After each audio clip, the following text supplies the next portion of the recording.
Even though the movie was shot on some amazing locations, I wanted to somehow just shift it, nudge it sideways from reality. New Zealand has got all this amazing landscape, which we obviously use to maximum effect, but nonetheless, it's still New Zealand. It's still a real country, a real landscape, and I wanted just to nudge it slightly into Middle Earth, which is an ancient world of 7,000 or 8,000 years ago, a world of myth and legend. And we had the incredible opportunity, certainly the first time that I've ever been able to do it in my life, of being able to do a digital colour grade. Well, digital grading is basically taking, once you've filmed a negative and you have a negative image, you then scan it on a machine, on a scanning machine, into a digital format, which means you can now put it on a monitor and you can manipulate the image with a huge variety of tools. You can make it brighter and darker, you can affect the colours, you can affect highlights and shadows, and you can isolate some parts of the image, and you can basically manipulate the image in just about any conceivable way, and then you scan the footage back out onto negative. So what you end up with is that you started with a 35mm negative, then you finish on a 35mm negative, but you've been able to sort of influence the image in between. We set about figuring out who we could go to do that work, and we bid it out to a number of different places. It's an evolving area. We eventually hit upon someone I worked with on Matrix, Peter Doyle, and Andrew Lesney had worked with on Babe as well. And both Andrew and I felt very comfortable with Peter Doyle.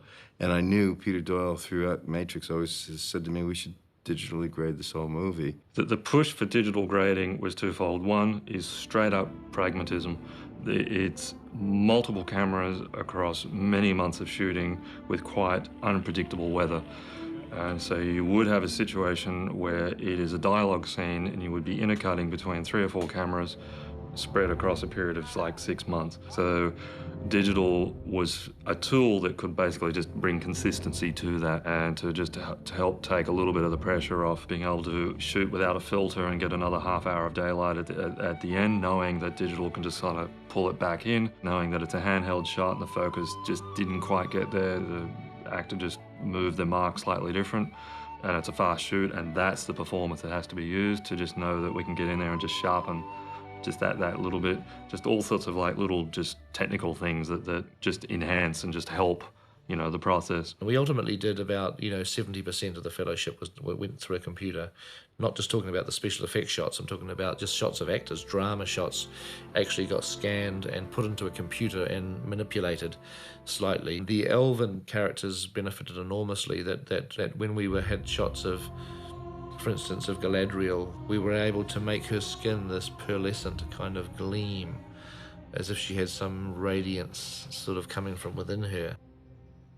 The idea was to obviously get the look of the film to have this kind of storybook look to it. And this is one of the things that Peter Jackson would always kind of impress upon the post-grader, was that he would literally sit there with watercolors and say, this is what I want it to look like. It was one of Alan Lee's watercolors. So, for instance, in the scenes in Mordor and the prologue, we wanted to make them feel like they were antique, that they were antiquated.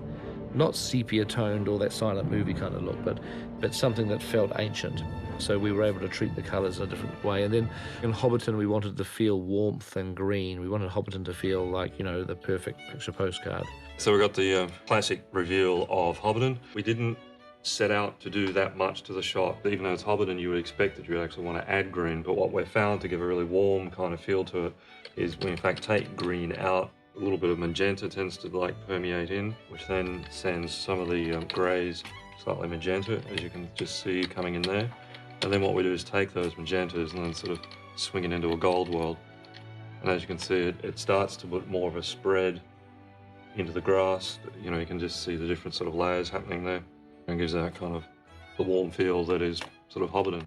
The interior of the Prancing Pony Inn, Bree, I wanted the colours there. There was all firelight, big fire, flickering in the pub, and I wanted it to be not a warm yellow, sort of orangey, cozy fire. I wanted it to be a sickly green colour, a sort of urine stained kind of look. So it's because the hobbits have to feel uncomfortable. This is an ugly pub. It's not a happy place. What's really great with digital grading is you can take Now your digital images, and we literally would just pass these on to the digital grading house. They could then take these sequences now and kind of caress them into the production footage. When you look at sequences like Rivendell and Lothlorien, you're thinking that, number one, it's likely to be location work, studio work, it's going to be blue screen work, it's going to be effects work, there's going to be miniatures as well. There's going to be quite a variety of different sources sort of landing in at one spot. That's one of the reasons that when I'm watching some of the sequences now, they just blend so perfectly, because you're actually matching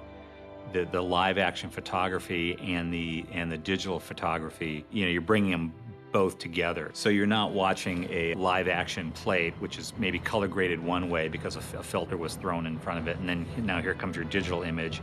And so even though they're the same color, they might kind of pop out a bit from each other in the old lab process. The look for Moria is very distinctive because it is very monochromatic. What we did is we basically made a decision that because we were entering a civilization that was dead, we would literally visually interpret that as saying that we are sucking the life out of the colour palette of the film. Once the entire sequences came together, we would extract colour out of the whole thing, which we did digitally. So when they first go into the mines, we still have the full colour palette, but what we did is we desaturated the colour very heavily so that a lot of the art direction, which is already fairly monochromatic, would virtually go completely black and white. And in many images, the only thing that was left was either we just had a very subtle green cast in some of the shadows, and that the flesh tones were very weak, but they were still there, and the flaming torch. Each step tends to then trigger some decisions and choices for the next step. So we have two characters, Legolas and Aragorn, but in fact it's sort of Legolas is delivering a line. You could say that it's a slightly busy shot and you've got a kind of reasonably flat background and two characters. So what we would probably in fact do is it would be great to just have a very soft little subtle spotlight just on Legolas so that your attention is really there and not necessarily on Aragorn. What we can do is what we call track. To do that, the first thing we'd want to do is just kind of tell the computer where Legolas is in the shot, and we'll just use his eyes just as a track point.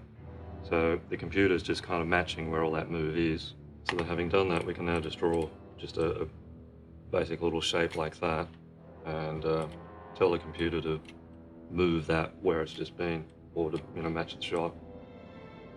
Now we have a situation where we can just say, and I'll just make it extreme, brighten Legolas right up, but it'll just track all the way through. Obviously that's quite extreme, but what that means is that we can be quite subtle about it in that we can just pull a little bit of colour. It's still keeping enough of the fire light happening on Aragorn, but it means that we can now sort of emulate as if he's walking into the light a little bit, in terms of have Legolas a little bit dark at the entrance of the shot so that your attention is really on Aragorn, and as Legolas moves into the shot, sort of have him move into a light, and therefore then shift attention as the line is given. We must move on. We cannot linger.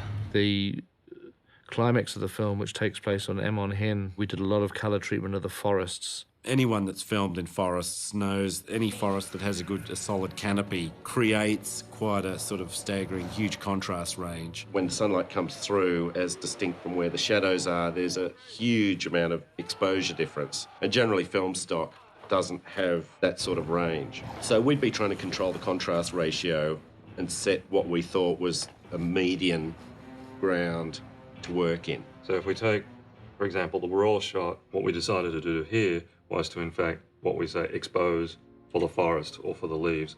So if we pull that down, we can see, all this detail come in. Then what we would do is just sort of go in and lift back up the floor just with a basic shape like that, so that we effectively split the shot into two, everything that's bright and everything that's dark, so we can sort of control the two. And then we can start to separate the colors. Now, what we're able to do is just lock onto the green and just swing the green of the leaves and shifting it to a kind of yellow gold. If we then look at the next shot, which is when he goes leaning down, we have quite a challenge, which is an incredibly moving moment in this film with Vigo being shot against sky. So what we want to do is balance for Vigo's face and get in and really separate that foreground, which we can do by selecting anything that's bright, for example here, pulling that down and then swinging the green of that around so that it's definitely sort of autumnal and golden hour, and really just play with the exposure. Because we have an interesting discussion, which is certainly something that Peter likes to work on a lot, is do we set it in a way that it's actually just a little bit hard to see what's happening in the eyes, or do we in fact sort of relight the shot a little bit so that you are definitely focused on the eyes in this case, sort of add very minimal little spotlight just on the eyes, just so that you can absolutely focus on, you know, the performance.